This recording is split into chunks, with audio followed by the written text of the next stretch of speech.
Adolf Gálmán, operaházi rendező emlékezik.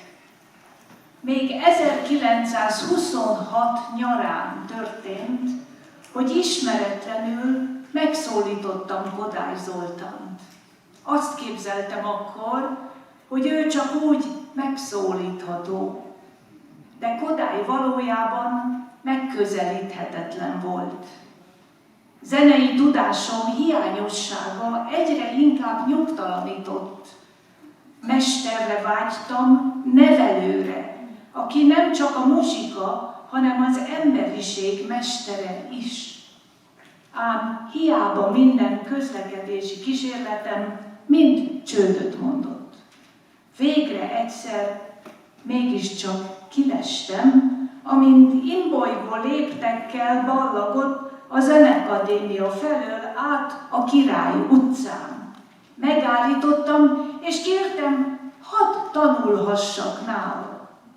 Ő bizalmatlanul nézegetett, majd megkérdezte, ért maga a dinnyékhez? Szólni sem tudtam a meglepetéstől, de Kodály föloldva zavaromat folytatta. A Lövölde térre megyek dinnyét vásárolni, ha kedve tartja, segíthet.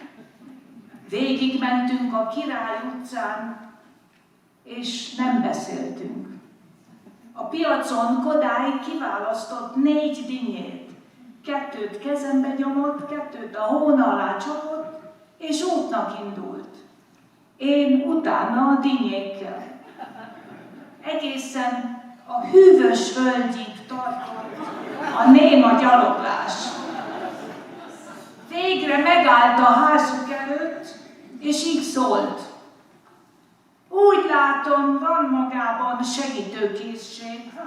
Ha komolyan gondolta a tanulást, várjon meg csütörtök délután a Zeneakadémián.